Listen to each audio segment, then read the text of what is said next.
Thank you for being a part of my Living Library project and telling me a little bit about your life. So, today we're going to be talking a little bit about what was it like growing up in the CDC in particular. But before we do that, I was wondering, why do you think it's important for people to know about the CDC or the context to the CDC?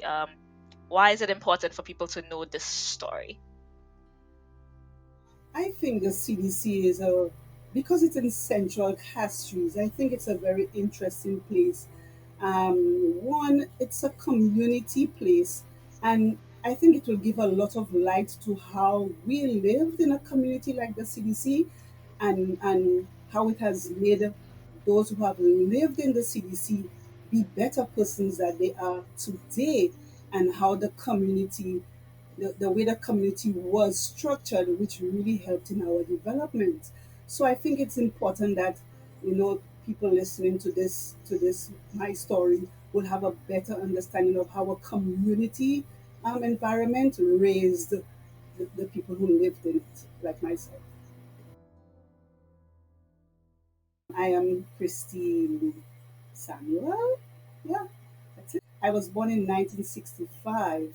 We lived in Block B, and yeah, if I can recall, I was actually born there, and that's the only place I knew. Yeah, so I lived there until I got married and grew up and left. Yeah. So, geographically speaking, how would you describe the CDC? Remember, it's in the center of Castries. So I kind of see it like a square within a square. So in the middle, I lived in the middle of the CDC. So there was, like, I lived in the square, in the inner square. And then you have the outer square. The outer square is where all the taller apartments were.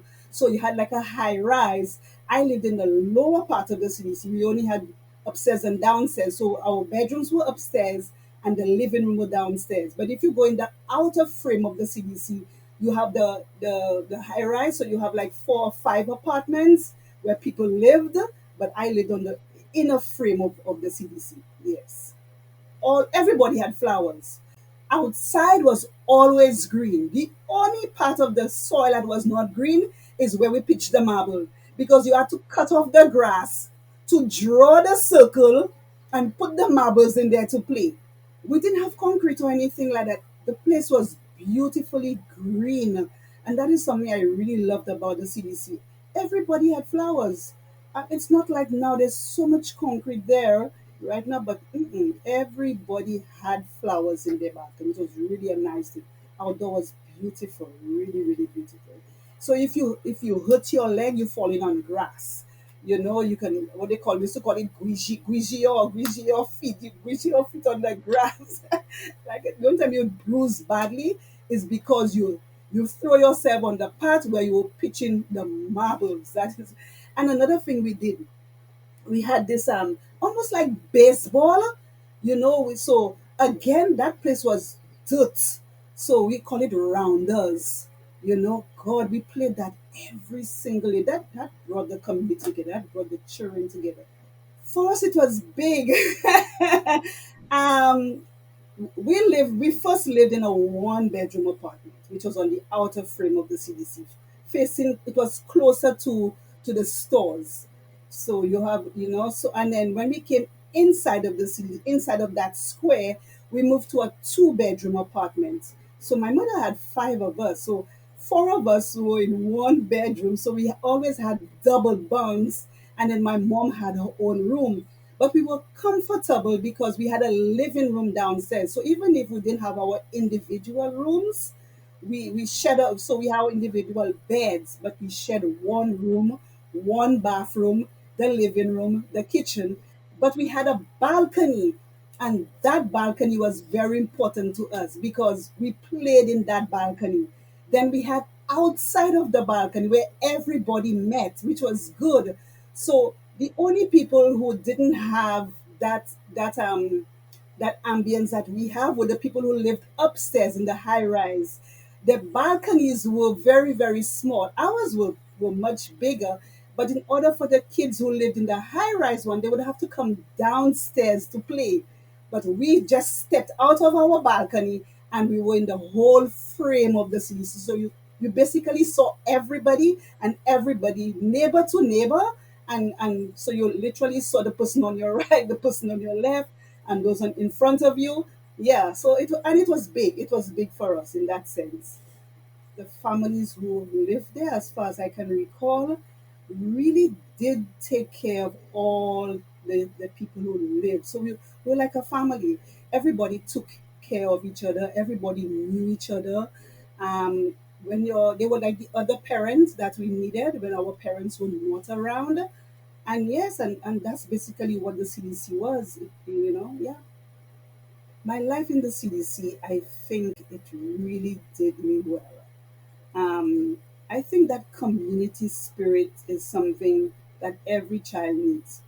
There every family who lived in the CDC, because my mom worked, my dad worked.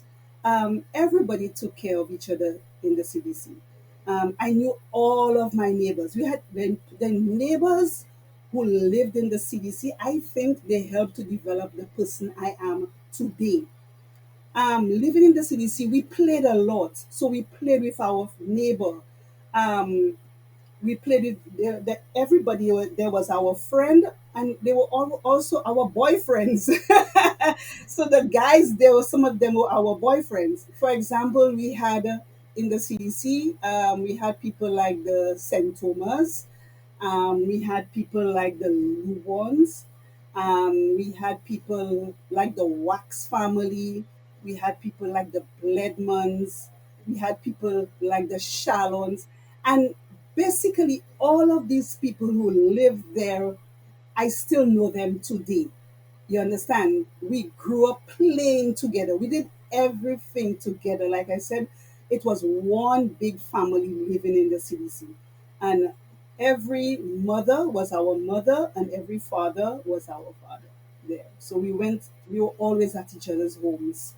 We basically lived at our neighbor's home. So if my mom was late coming from work, the neighbor would check on us. And that was very important for us growing up in the CDC. We depended on the other family to be our mother and father. And for me, that was very, very important. I never felt alone being in the house alone.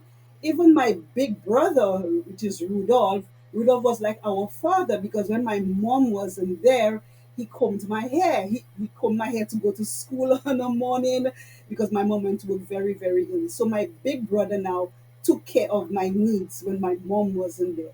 So that was good. That was good. What would a typical day look like in the CDC? Wow. A typical day in the CDC was play. My God. I can literally tell you, we went to school 8 o'clock in the morning. My school was just like a few feet from my home because I went to the Anglican primary school, which was very, very close. Although my mom walked us to the school, but we were able to find our way back.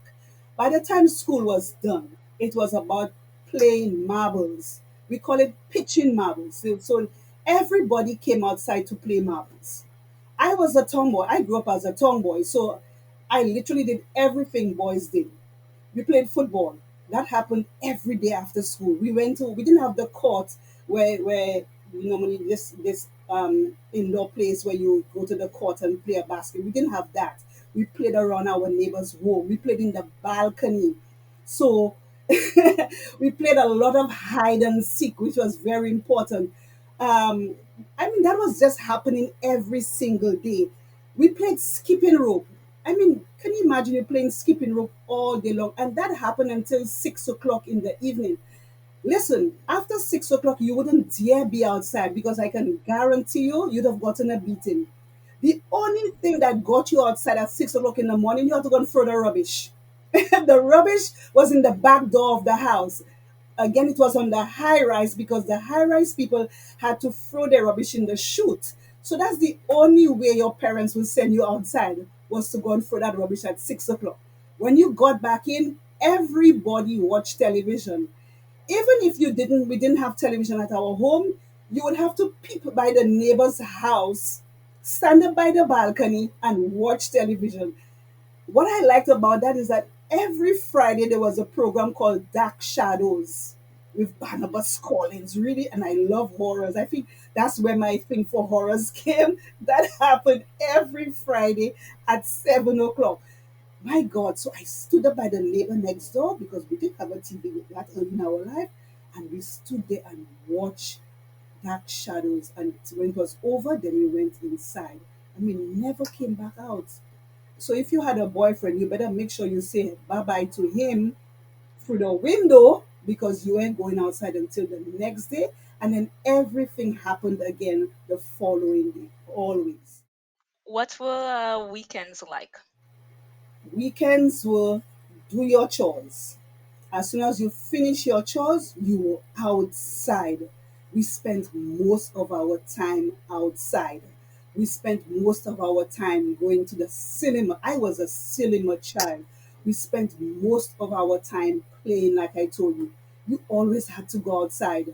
I mean, even when it rained, I mean, right now, if rain fall everybody indoor, you must be crazy. You had to go and walk in that dirty water. I wonder what happened, why nothing never happened to us. They would tell you go outside in the rain and bathe, literally go and bathe in that rain. And we played our ball. We played cricket in the rain. So outdoor was our life. We spent a lot of time outdoor. You understand? Which was I think it really had an impact on me growing up because I love the outdoors. I really, really do. Let me give a little story. My mother was a cinema freak because there was the cinema, everything, like I said, because I live in Central Castries, everything was 5 minutes away from us. There was a lady called Ma Francis. My God, literally every Sunday, my mother and Ma Francis, must bring her. It was a cinema every Sunday for these two ladies. It was another thing we had was a lot of quarreling among parents, the adults. But even if they were quarreling, they didn't get vexed with each other. That's what brought them together. That shouting from one end of the CDC to the next, that you heard every single day because the children would get themselves in problems with each other. And the mother would come and hear somebody would say, your child correct me, my child. And they would scream at each other and the cuss word would come out and we used to call it jiwe. They always used to jiwe each other. But we were together. The adults were together. They were the adults that were there with us, some of them were seamstresses, so we got our clothes made right there. Some of them were cooks. We ate all of their food. When they call you for food, you had to go and get your food. And I mean, Mr. Sentome was an artist, which is where like I got a lot of my skills with. We always went to the house, to paint. But these adults, I mean, Mr. Sentome, you had this old car. He would take all the young people during summer and bring them to Rat Island. But mainly the boys, the girls didn't go. So the adults, they communicated well. They like I said, they took care of each other. So the adults made sure that whatever they did within the community, each other knew.